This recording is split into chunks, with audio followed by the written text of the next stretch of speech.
죽음이 두려운 이유, 그리고 극복하는 법. 여러분, 혹시 이런 생각 해본 적 있으신가요? 죽는다는 게 도대체 뭘까? 나는 언젠가 사라진다는 사실이 왜 이렇게 두려울까? 우리는 하루하루를 살면서도 죽음이라는 단어 앞에서는 늘 발걸음이 멈춥니다. 아직 오지도 않은 미래인데 죽음은 벌써부터 우리 마음을 흔들고 불안하게 만듭니다. 사랑하는 사람과 이별할까 두려워서, 내가 쌓아온 것들이 한순간에 무너질까 두려워서, 그리고 죽음 뒤에 무엇이 있는지 알 수 없어서 우리는 밤마다 깊은 생각에 잠기곤 합니다. 철학자들은 죽음을 단순한 공포가 아니라 삶을 더 깊이 이해하게 만드는 창이라고 말합니다. 오늘은 죽음이 두려운 이유, 그리고 어떻게 극복할 수 있을까라는 질문을 가지고 차분히 이야기를 나눠보려 합니다. 죽음을 두려워하는 건 절대 부끄러운 일이 아닙니다. 이건 인간이라면 누구나 갖고 있는 본능입니다. 우리는 태어나면서부터 살아남아야 한다는 강한 본능을 품고 있습니다. 이 본능은 우리가 위험을 피하게 만들었고 생존을 위해 무리를 이루게 했습니다. 그 덕분에 인류는 지금까지 살아남아 문명을 발전시켜 왔습니다. 그런데 이 생존 본능이 죽음을 가장 큰 적으로 만들어 놓았습니다. 그래서 죽음을 생각하면 마음이 떨리고 피하고 싶고 가끔은 아무 생각도 하기 싫어집니다. 여러분도 이런 경험 있으실 거예요. 잠들기 전 문득 내가 언젠가는 사라진다는 생각이 들면 심장이 두근거리고 손끝이 차가워지기도 합니다. 죽음은 눈앞에 다가온 게 아닌데 우리의 몸과 마음은 이미 위기 신호를 보냅니다. 그런데 여기서 중요한 사실이 있습니다. 죽음이 두려운 이유는 우리가 약해서가 아니라 살아있기 때문이라는 겁니다.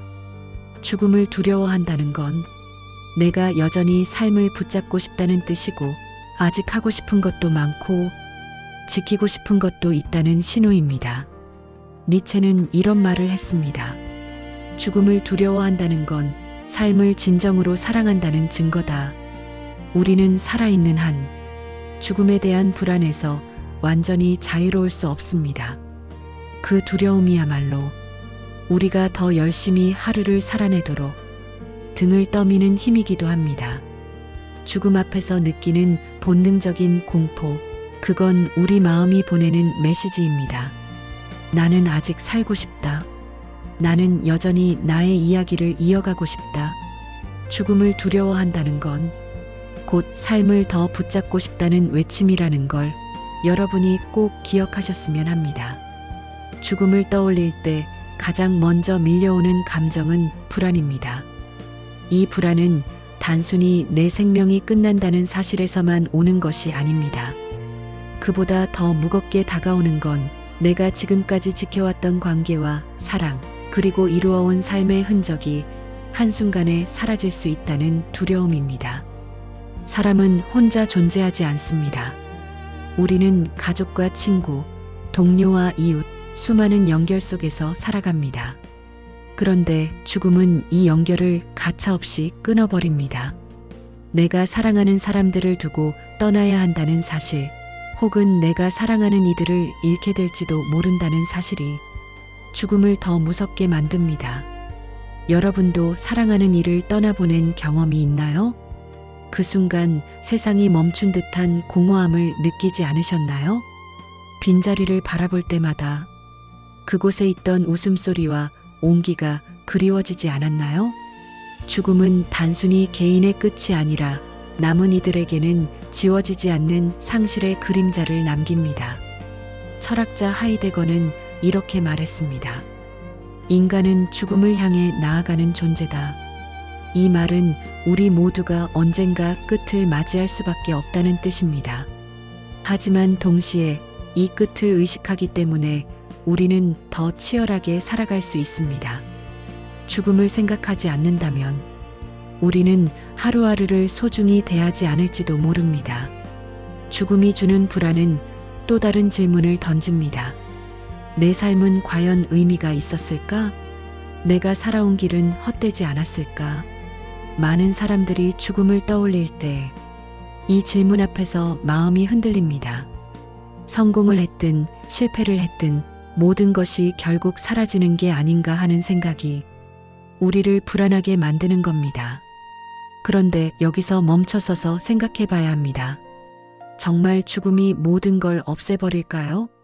내가 사랑했던 마음, 누군가와 나눴던 따뜻한 기억, 내가 세상에 남겨놓은 작은 흔적들, 이 모든 건 죽음이 쉽게 지울 수 없습니다.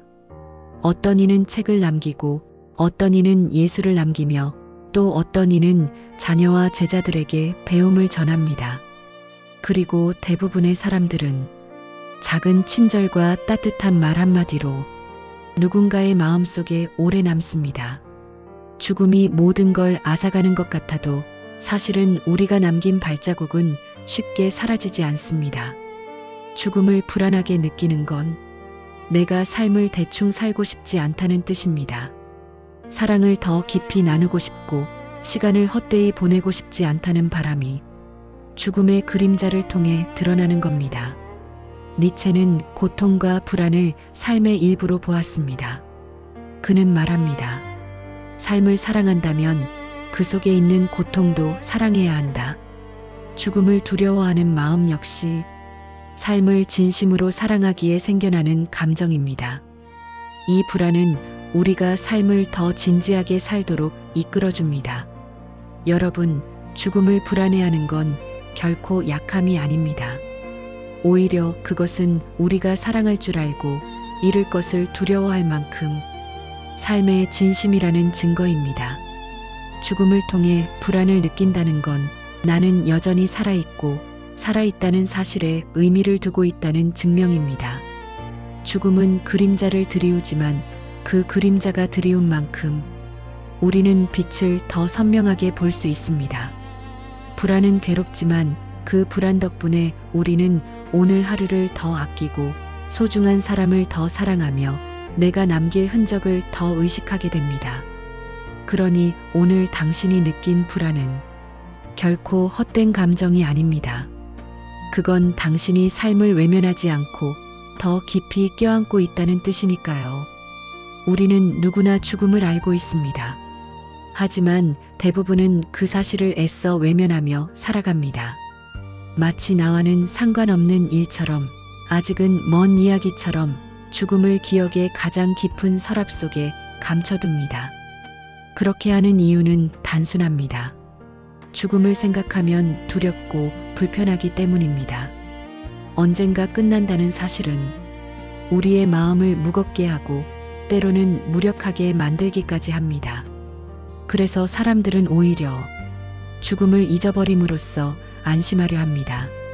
하지만 죽음을 지나치게 외면하면 오히려 더 큰 문제가 생깁니다. 죽음을 생각하지 않는 삶은 오늘의 소중함을 모르는 삶으로 이어지기 때문입니다. 여러분은 혹시 이런 경험이 있나요? 당연히 있을 거라 믿었던 것이 어느 날 갑자기 사라져버린 경험 말입니다. 가까운 사람일 수도 있고 오랫동안 다니던 직장일 수도 있고 늘 가던 거리가 어느 순간 변해버린 경우일 수도 있습니다. 그 순간 우리는 깨닫습니다. 아무것도 영원하지 않구나. 그런데 죽음을 외면하며 사는 사람들은 이 사실을 받아들이지 못합니다. 영원히 있을 것처럼 살다가 그 끝을 마주하는 순간 충격과 공허감에 휘둘립니다. 죽음을 모른 척하며 살수록 죽음은 더 두렵고 낯선 괴물처럼 다가옵니다. 죽음을 외면하는 태도는 삶을 가볍게 만들기도 합니다. 어차피 죽으면 끝인데 뭐하러 열심히 살아? 이런 생각에 빠지기 쉽습니다. 그래서 하고 싶은 일을 미루고 소중한 사람에게 전해야 할 말을 미루고 결국 아무것도 하지 못한 채 시간만 흘려보내버리기도 합니다. 또 다른 문제는 죽음을 외면하는 삶이 끊임없는 쾌락축으로 이어진다는 점입니다. 죽음을 잊고 싶으니까 그 두려움을 덮기 위해서 더 자극적인 즐거움, 더 큰 만족을 찾아 헤매게 됩니다. 하지만 그런 즐거움은 오래가지 않습니다. 오히려 공허함만 더 깊어집니다. 철학자 에피쿠로스는 죽음은 우리와 상관없다고 말했습니다. 살아있는 동안 죽음은 없고 죽음이 왔을 때 나는 없기 때문이라는 뜻이죠. 그의 말은 죽음을 두려워하지 말라는 위로였지만 많은 사람들은 이 말을 오해해서 죽음을 더 쉽게 무시하려 합니다. 하지만 니체는 달랐습니다. 니체는 죽음을 삶의 그림자로 받아들이라고 말했습니다. 그림자가 있다는 걸 알 때 우리는 빛을 더 소중히 여기게 되니까요. 죽음을 외면하면 삶은 얕아집니다. 그저 하루를 버티는 데만 집중하게 되고 삶이 가진 깊이와 의미를 느끼지 못하게 됩니다. 반대로 죽음을 인정하면 매일의 순간이 달라집니다. 언젠가 끝난다는 걸 알기에 지금이 더 소중해지고 지금의 선택이 더 진지해집니다. 현대 사회는 특히 죽음을 멀리하려 합니다. 죽음은 불편하고 죽음은 슬프고 죽음은 마케팅에 도움이 되지 않으니까요. 그래서 우리는 더 이상 장례 문화를 가까이 하지 않고 죽음을 이야기하는 걸 금기시합니다. 그 결과 사람들은 죽음을 더욱 낯설게 여기고 죽음이 찾아왔을 때 그 무게를 감당하지 못합니다. 죽음을 외면하는 삶은 삶을 준비하지 못하는 삶입니다. 죽음을 기억할 때만 우리는 삶을 준비할 수 있습니다. 마지막이 있다는 걸 알기에 오늘 해야 할 말을 하게 되고 오늘 전해야 할 사랑을 전하게 됩니다. 그러니 죽음을 피하지 마십시오. 죽음을 떠올리는 순간이 삶을 더 충만하게 하는 순간이 될 수 있습니다. 죽음을 외면하면 삶이 가벼워지고 죽음을 직시하면 삶이 깊어집니다. 죽음은 우리 모두에게 공평하게 찾아옵니다. 어떤 부자도 어떤 권력자도 피할 수 없죠. 이 사실을 떠올리면 오히려 삶의 본질이 드러납니다. 죽음은 끝이 아니라 삶을 비추는 거울이기 때문입니다. 거울은 언제나 있는 그대로를 보여줍니다. 우리가 숨기고 싶은 모습도 애써 부풀린 모습도 모두 드러나게 합니다. 죽음도 마찬가지입니다. 죽음을 떠올릴 때 우리는 지금의 삶을 있는 그대로 바라보게 됩니다. 여러분, 한번 스스로에게 물어보세요. 내가 내일 죽는다면 지금의 삶에 만족할까? 이 질문은 불편합니다. 그러나 동시에 아주 중요한 질문입니다. 이 물음을 통해서만 우리는 진짜 원하는 것이 무엇인지 알 수 있습니다. 죽음은 삶의 허상을 벗겨냅니다. 돈, 명예, 지위. 죽음 앞에 서면 이 모든 것이 사라집니다. 사람들이 나를 어떻게 평가했는지도, 내가 얼마나 많은 것을 가졌는지도 죽음 앞에서는 아무 의미가 없습니다. 그때 남는 것은 단 하나, 내가 어떻게 살았는가라는 질문뿐입니다. 철학자 하이데거는 죽음을 향한 존재라는 표현을 썼습니다. 그는 인간을 죽음을 의식하며 살아가는 존재라 정의했습니다. 왜냐하면 죽음을 기억할 때만 삶의 진짜 가치를 붙잡을 수 있기 때문이죠. 죽음을 잊으면 삶은 가벼워지고 죽음을 기억하면 삶은 진지해집니다. 니체 역시 말했습니다. 삶은 고통과 죽음을 포함해야 한다고. 죽음이 있다는 사실을 직시할 때 우리는 더 뜨겁게 살아갈 수 있다는 것입니다. 죽음이 없다면 우리는 게을러질지도 모릅니다. 내일이 당연히 있다고 믿으니 오늘을 허비하게 됩니다. 그러나 죽음을 떠올리는 순간 오늘은 다시 빛나기 시작합니다. 죽음을 거울로 삼으면 삶의 우선순위가 바뀝니다. 지금 다투고 있는 문제가 정말 중요한지, 오늘 미뤄둔 약속이 정말 소중한지 다시 묻게 되죠. 죽음은 우리가 잊고 있던 것을 환히 비춥니다. 사랑을 전해라. 하고 싶은 일을 미루지 마라. 오늘을 허투루 쓰지 마라. 어쩌면 죽음은 가장 정직한 스승일지도 모릅니다. 인생의 끝을 보여주면서 어떻게 살아야 할지를 가르쳐 주니까요. 그래서 고대 철학자들은 죽음을 사색하는 시간을 중요하게 여겼습니다.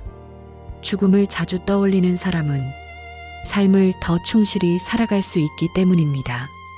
여러분도 이런 경험이 있지 않나요? 큰 사고를 당할 뻔했을 때, 병원에서 누군가의 마지막을 지켜봤을 때, 그 순간 삶의 소중함이 더 크게 다가오지 않았나요? 죽음은 삶의 덧없음을 알려주지만 동시에 삶의 아름다움도 드러냅니다. 죽음을 떠올릴 때 우리는 오히려 더 강하게, 더 뜨겁게 살 수 있습니다. 죽음을 거울로 삼는다는 건 삶을 비관하라는 말이 아닙니다. 오히려 정반대입니다. 죽음을 알기에 삶은 더욱 소중합니다. 끝이 있기에 매 순간이 값집니다. 죽음을 인정할 때 우리는 비로소 진짜 삶을 살아가기 시작합니다. 그러니 오늘 하루를 돌아보세요. 죽음을 떠올릴 때 지금의 삶은 어떤 모습으로 비칠까요? 그 거울 앞에서 당당히 설 수 있는 삶을 만들어 가야 하지 않을까요? 죽음을 생각할 때 우리는 흔히 두려움부터 떠올립니다. 그리고 그 두려움의 가장 큰 이유는 죽음 자체보다 죽음 이전에 찾아오는 고통일지도 모릅니다.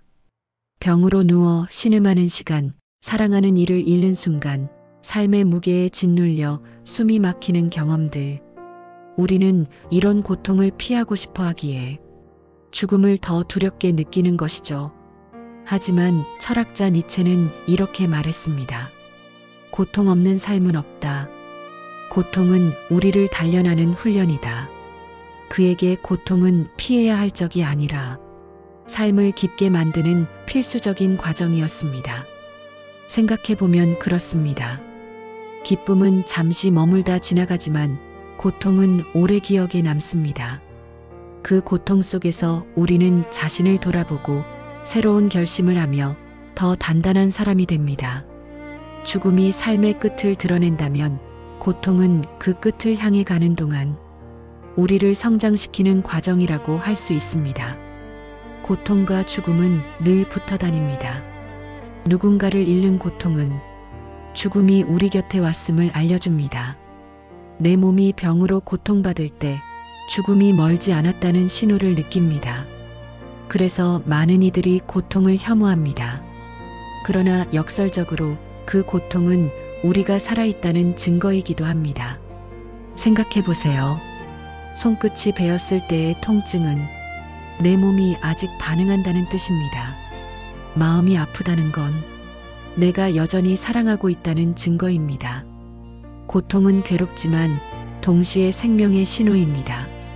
죽음은 고통을 끝내지만 그 고통이 있기에 삶은 더욱 절실해집니다. 불교에서는 고통을 삶의 본질이라고 말합니다. 태어남도, 늙음도, 병듦도, 죽음도 모두 고통의 연속이라는 것이죠. 하지만 부처는 고통에서 벗어나려면 그 고통을 있는 그대로 바라보라고 했습니다. 피하지 않고 거부하지 않고 고통의 실체를 직시할 때 비로소 자유로워질 수 있다고 말했습니다. 고통은 죽음을 향한 길에서 우리가 더 깊어지도록 돕는 장치일지도 모릅니다. 만약 삶이 늘 평탄하고 한 번도 고통이 없었다면 어떨까요? 아마도 우리는 죽음을 맞는 순간 삶의 무게를 느끼지 못한 채 허무하게 사라졌을 겁니다. 고통은 삶을 더 진지하게 만들어주고 죽음을 준비하게 해주는 선물과도 같습니다. 또 이런 생각도 해볼 수 있습니다. 죽음은 고통의 끝이지만 고통이 있기에 죽음이 오히려 안식처럼 느껴지기도 한다는 것입니다. 길고 아픈 병을 견디던 사람이 죽음을 맞이했을 때 사람들은 이렇게 말하곤 합니다. 이제 편히 쉬게 되었구나. 죽음은 고통의 종결선이기도 합니다.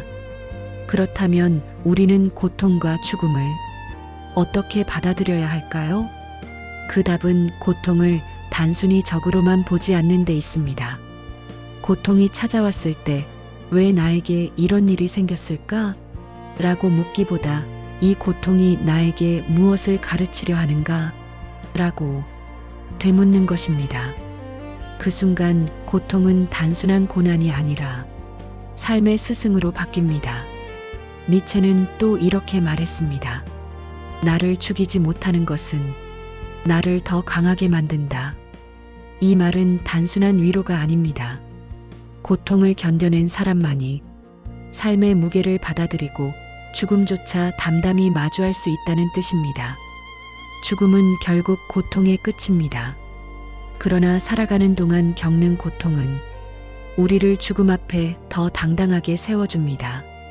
죽음을 두려움으로만 보지 않고 삶의 일부로 껴안을 수 있게 만드는 힘, 그것이 바로 고통이 우리에게 주는 마지막 선물입니다. 오늘 당신이 겪는 고통도 언젠가 돌아보면 삶을 더 깊게 만든 단단한 기둥이 되어 있을 겁니다. 그리고 그 기둥이 있기에 죽음을 두려움 대신 평온으로 맞이할 수 있을 겁니다. 우리는 대부분 죽음을 피하고 싶어 합니다. 죽음을 이야기하면 불길하다며 화제를 돌리고 장례식에 다녀온 후에도 가능한 한 빨리 잊으려 합니다. 죽음은 삶의 끝, 두렵고 슬픈 사건으로만 여겨지기 때문이죠.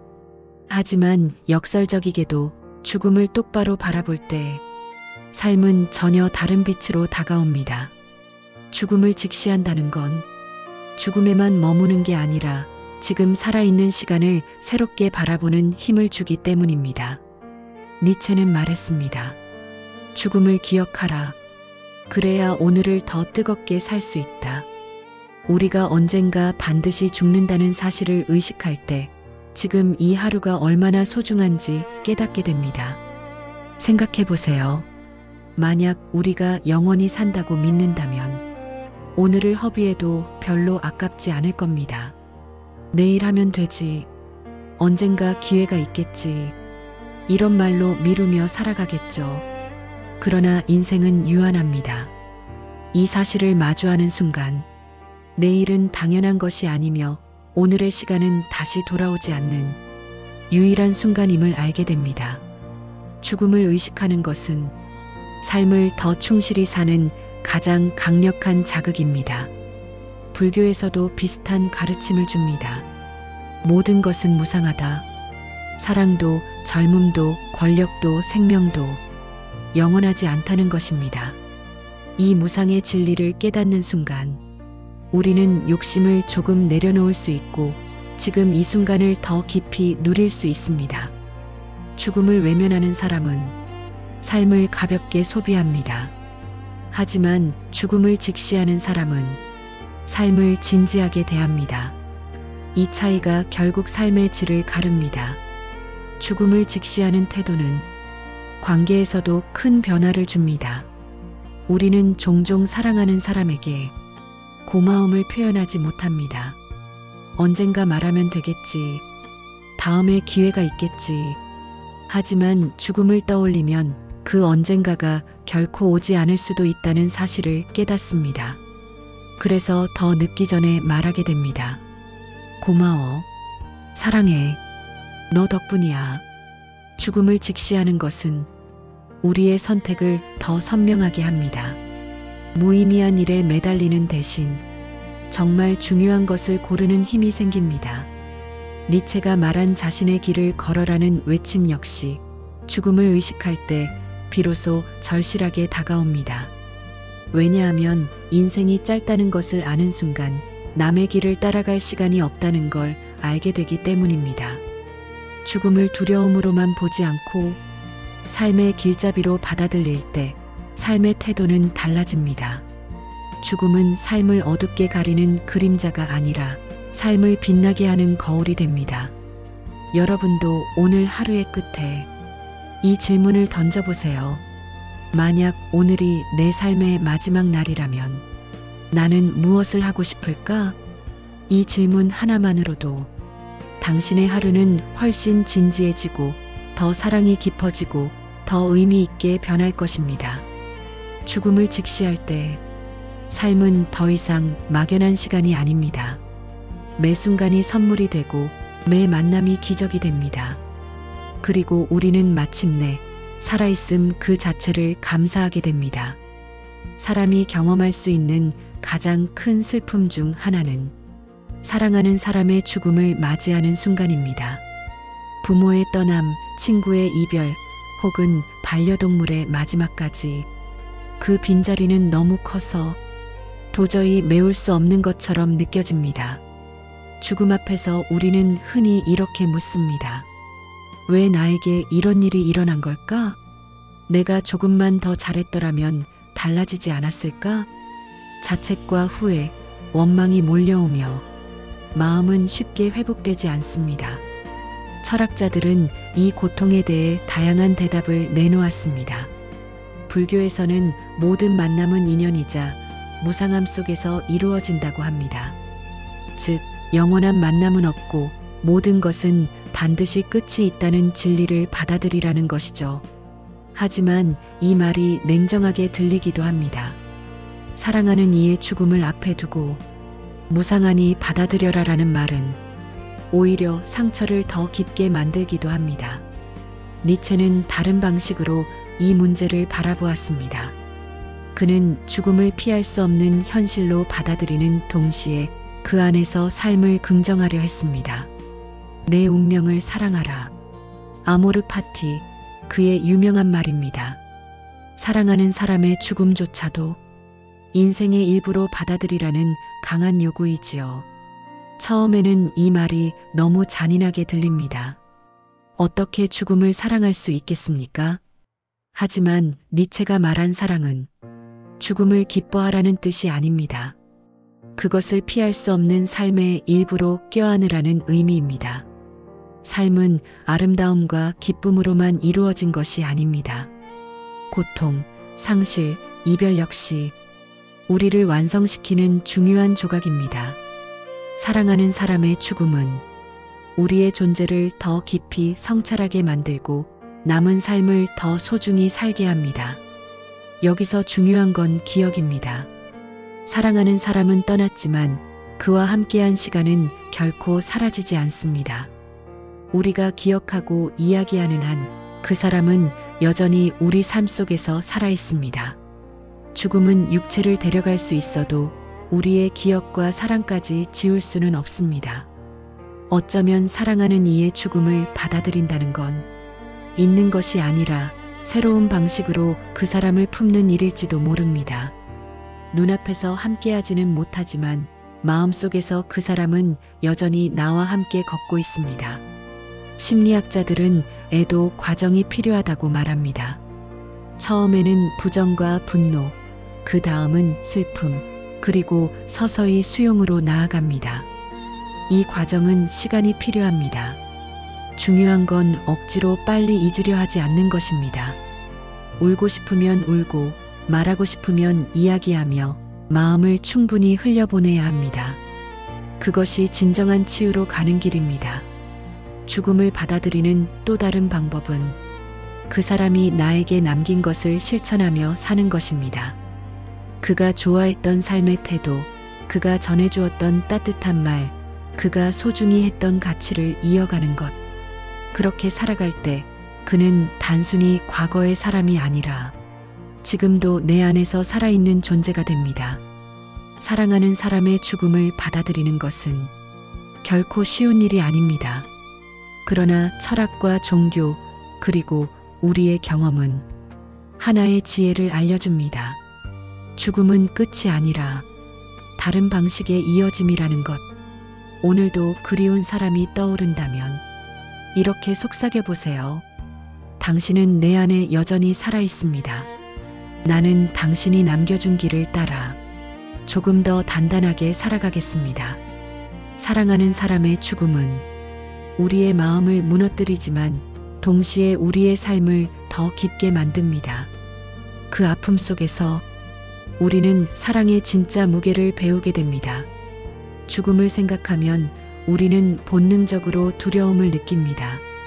그 두려움은 당연한 것입니다. 죽음은 미지의 영역이고 아직 경험해보지 못한 길이기 때문입니다. 하지만 죽음을 단순히 두려움의 대상으로만 바라본다면 우리는 살아있는 지금조차 제대로 누리지 못합니다.